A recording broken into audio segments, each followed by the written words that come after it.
गंगा यमुना नदियों में स्नान का अलग ही महत्व है, लेकिन यह महत्व उस वक्त बढ़ जाता है जब कोई विशेष पर्व हो। प्राचीन मान्यताओं के आधार पर कहा जाता है कि अमावस्या पर गंगा यमुना और सरस्वती नदी में देवताओं का वास होता है। यही वजह है कि इस माह स्नान का महत्व बढ़ जाता है। अमावस्या पर गंगा में स्नान से सभी दुख दूर हो जाते हैं। इतना ही नहीं, इस दिन दिए गए दान से 100 गुना पुण्य कमाने का मौका भी मिलता है। गंगा में स्नान कर लोग मौन रहकर अपने पितरों को याद करते हैं और सूर्य देव को जल अर्पित कर पितृदोष से मुक्ति मिलती है। मेरा नाम नानक चंद शर्मा। नानक चंद जी, आज जो बड़ पूजनीय अमावस्या है, इसके बारे में बताइए क्या कुछ महत्व है इसका, और जो आज जो जमुना स्नान जो आ रहा है इसका क्या महत्व है, और किस तरह से लोग अपने पितरों का यहाँ अर्पण करते हैं, क्या उनकी किस तरह से पूजा पाठ करते हैं, क्या कुछ बताएंगे आप? पितरों की मुक्ति मिलती है। पितरों के लिए जो है यहाँ पूजा की जाती है और यहाँ सभी पाप करते हैं। जैसे क्या कुछ, जैसे बहुत लोगों को मालूम नहीं है, तो क्या कुछ करना चाहिए, क्या नहीं करना चाहिए? उनको बताना चाहिए। यहाँ के स्नान से सभी पवित्र होता है, पाप कटते हैं, इसीलिए यहाँ कुछ लोग जैसे भटकते रहते हैं भाई, उनको उनके पितरों की कहाँ पे क्या कुछ पूजा करानी चाहिए, क्या नहीं कराना चाहिए। कुछ भूले बिसरे देवता होते हैं, उनको किस तरह से क्या कुछ बताएंगे आप? देखो, पितरों के लिए तो अनेक अनेक जगह पिंडदान होते हैं। सबसे बड़ा स्थान है इनका गया जी बिहार, फिर पिंडारा है, हरिद्वार है, कुल क्षेत्र है, यमुना मैया है। तो जहाँ जिसकी श्रद्धा है वहीं पिंडदान होते हैं। वैसे सबसे श्रेष्ठ स्थान माना गया गया जी। गया जी का जी। तो ऐसे कहते हैं कि जैसे गया जी में तो जैसे कोई गया तो उसको गया कहते हैं, वही इसलिए कहा जाता है क्या, जब जो देवता वहाँ गए तो वो वहीं से गए, हाँ, वो वापसी नहीं आएंगे वहाँ से? हाँ, वहीं छोड़, वो वहीं छोड़ने होते हैं। हाँ, स्थान दिया जाता है। लेकिन उसमें भी जो है ऐसा मान्य नहीं है। तब भी जो है उनके लिए ग्रास वगैरह वो निकालना चाहिए। आप क्या कुछ संदेश देना चाहेंगे भक्तों को, अगर जो हमारे जो भक्त जो सुन रहे हैं, क्योंकि कुछ लोग परेशान रहते हैं, तो उनको क्या कुछ संदेश देना चाहेंगे आप? देखो, घरों में ना आने जाने बहुत प्रकार की बाधाएं होती हैं। ये नहीं है दोष हो, तो जिस प्रकार की बाधाएं होती है उस प्रकार का वो होता है। तो उसको किस तरह से मतलब निवारण कराना चाहिए? अनेक अनेक प्रकार के तरीके हैं ना।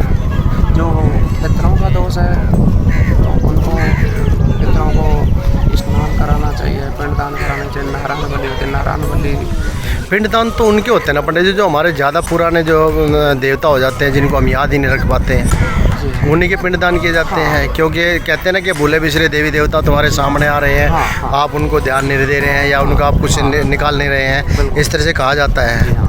तो इस तरह की मतलब कुछ लोगों के सामने जब बातें आती हैं तो उनको पता नहीं लग पाता कि भाई क्या करना चाहिए, क्या नहीं करना चाहिए, क्योंकि अनभिक्त बहुत हैं और लोग भगाने वाले भी बहुत हैं। क्योंकि आप भी समझते हो कि आज जो है पैसे की दौड़ के अंदर जो है सब लोग सब भूल चुके हैं। तो ऐसी स्थिति में हमारे भगत जो देख रहे हैं, आपको हमारे दर्शक जो देख रहे हैं, उनको किस तरह से मतलब इस चीज़ से जो है जानकारी मिले, भाई सही जानकारी क्या होनी चाहिए? सही जानकारी तो पूछने से ही मिलेगी। अगर वो पैतृक दोष आता है तब तो ये करने का है। लेकिन वो विश्वास किस पर करें? सबसे बड़ी बात तो विश्वास किस पर करें, क्योंकि आज तो सबसे बड़ी बात है विश्वास पात्र की, क्योंकि यहाँ विश्वास किस पर किया जाए? जिसको विश्वास है, विश्वास करेगा उसी को काम सफलता मिलेगी। जब विश्वास जो धर्म कर्म और जिनको ज्ञान है तो वो विश्वास करेंगे, और जिनको ज्ञान ही नहीं तो विश्वास किस चीज़ का करेंगे। सभी भक्तजनों को गंगा मैया, यमुना मैया पर स्नान करने से मन की शांति होती है, आत्मा की शांति होती है और पितरों की शांति होती है, और घर में सुख शांति मिलती है, धन की प्राप्ति होती है। इस जैसे पर्वों में दर्शन करने से, स्नान करने से जो फल मिलता है बहुत अच्छा फल मिलता है।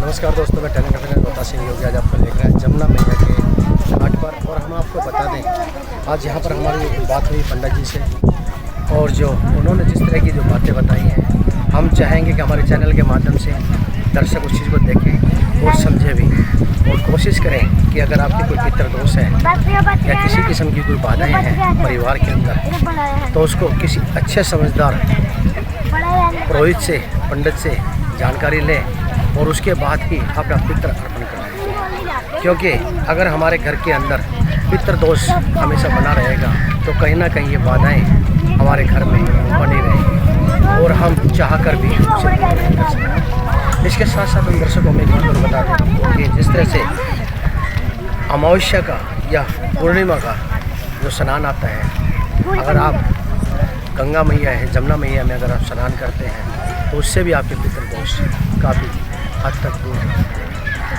उसके साथ साथ आपको उन लोगों की सेवा करनी है जिनको सेवा की आवश्यकता है, और यहाँ पर आकर दान जरूर कीजिए, लेकिन उसके साथ साथ गंगा के किनारे या जमुना के किनारे कहीं पर भी गंदगी मत करिए।